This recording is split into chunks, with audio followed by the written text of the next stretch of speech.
the little boy at play. In every war, we have to learn who our enemies are.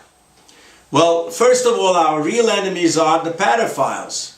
They've been getting away for 40 years doing everything that they want to do with our children. They've been treating them like they weren't human beings, but they were like dolls without any common sense or brains. They took young children who were innocent. The fathers paid tuitions $500 and $600 a month. And what did they do to them? Instead of teaching them the holy God's word, the holy Torah, they molested them. And that's wrong. So, these things are going on, and they had a good time.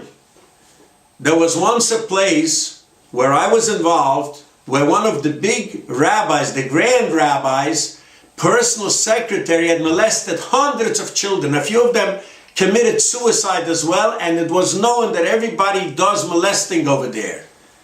And the rabbi couldn't say anything because he was the one that was the vehicle to take his money to Switzerland.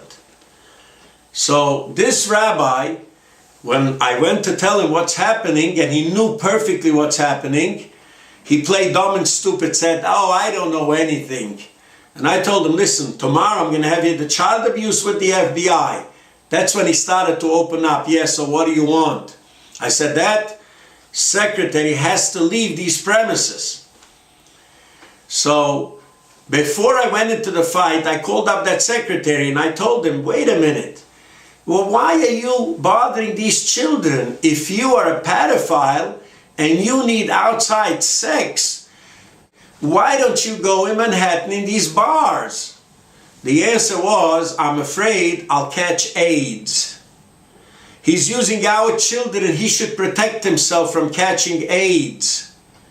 And that's what's going on. So these pedophiles, they're not willing to catch AIDS, and they're not willing to spend what it costs to go in a bar or any place else of that kind.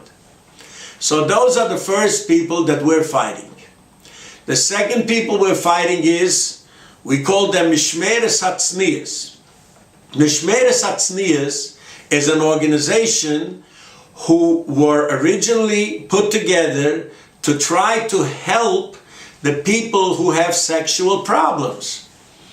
Either to send him to a doctor, or to a hospital, to a mental institution, or to a jail, wherever he needs to be housed at. So these people saw that it was a good money opportunity. If they abused anybody sexually, they would run to Mishmeres Hatznius, and Mishmeres Hatznius would extort from them a certain amount of money, and we're not talking about small monies. We're talking about big monies. You know, the United States government has financial problems. All the banks have financial problems. I would give them a solution. Mishmeres Hatznius can bail out a lot of institutions with the money they walked away all these years. And they still walk away. Because they tell the guy, "Listen, you're going to go through the system. It's going to cost you $100,000 for lawyers. You might win, you might lose, you might wind up in jail. You give over the case to us, you'll definitely win." Why? Because we'll make the person who is accusing you look just like Rabbi Rosenberg. A bullet in the head, throwing out his children from every yeshiva and every school, and in the same time throwing him out from every synagogue. Mishmeres Hatznius also has backing from rabbis, not all of them. The community is a very good and a humble community. There are 37 rabbis who signed a decree right here. Most of them are either partners, money-wise, or they have schools who they keep these pedophile teachers. They keep them for two reasons. Either they're very good teachers, or they're family. So they're not going to start up with family. That's obvious. So these are the rabbis who are in the community between Williamsburg, Borough Park, and Monroe, Kiryas Joel, and they are the ones who are a part of this Mishmeres Hatznius scheme. Some rabbis are learned. They know how to make money because they give a hechsher. They certify kosher standards. Some of them can say a good speech. Some of them are irrelevant to do anything, so they finally get involved in this kind of nonsense and garbage to extort money and to make a living out of it. And these are the rabbis who had the courage to come out and say that Rabbi Rosenberg has no place to daven, he's a cherem, and to make sure that nobody else stands up against these pedophiles because they look like Rabbi Rosenberg. So this is our third enemy.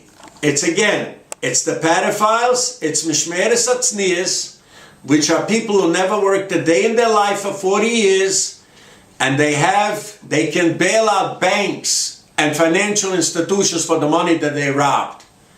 And then there's the rabbis, and it's all in conjunction working together. Now, what we need is help. So who do we go for help? Well, this is a democracy, United States of America. We have police. The police in both places, which is in Williamsburg and Borough Park, and also in Kiryas Joel and Monroe, they are all connected with the community. The community supports them money-wise, favor-wise, gift-wise, and everything else. And therefore, they have a liaison, and the liaison runs the show. There are two liaisons, one in Williamsburg, one in Borough Park. They can go into any file after it's been filed and just tear it up and make it disappear like it has never been there. So one day I was talking to a police officer that I want to become a liaison myself, so we will have a right-wing liaison and a left-wing liaison. So the police officer tells me, you wouldn't be able to do that, you don't have the money to do that. We're talking about $250,000 a year, tips and favors and gifts. Well, we probably don't have that kind of money. And if we do, we'd have to spend it for a few precincts, and that would triple the amount. The next thing is we have to go is to Charles Hines, who is the DA, who is supposed to defend all the crimes that are happening. Now, Mr. Charles Hines, I went up to his personal secretary, Mrs. Hannah White. She was telling me how good she'll be to me and how she'll treat all these pedophiles according to the law. At the end of the day, when I walked out of her office, I came back to Williamsburg. One of the people from Mishmeres Atznius, whose name is Yosef David Kraus, told me in person that Mrs. White is not going to do anything for you because Mr. Charles Hines is on our payroll. I said, why? I thought he works for the government. He's on your payroll? He says, well, I don't mean directly. He doesn't get a check every week or every every month or every 2 weeks or every month. What I mean is that he gets his gifts from us, he gets his favors from us, he gets his votes from us, and he won't do you anything. And he was right. Hannah White has never answered any call for any person that I told him to call, and she's never answered any call to me. So Mr. Charles Hines is not the address. He's been doing this for 40 years. And if we finally got somebody, Rabbi Koko, in court, he made sure that he's out. Now there's a Mr. Mondrovitz, and he's being protected by one of the big rabbis in Israel. And they finally wanted to extradite him, so they made a loophole that they're going to make his court in Israel. And now they're fighting that they should bring him back here to New York. As far as I'm concerned, I think that these rabbis who are trying to defend him from not coming to New York are making a big mistake. Why? Because if he falls into Charles Hines' trap, he'll be out of there. It's much better that he falls into Mr. Charles Hines than in Israel. Because in Israel, at least, they'll give him 2 years in jail.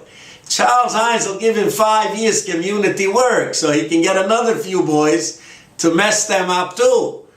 So, you people are doing the wrong mistake. He should come here. Charles Hines is a friend of the pedophiles and a friend of Mishmeres Atznius and of the rabbis, and he will make sure that he walks away. So these are the people who we're fighting. And we have no ammunition to fight whatsoever. We have no ammunition.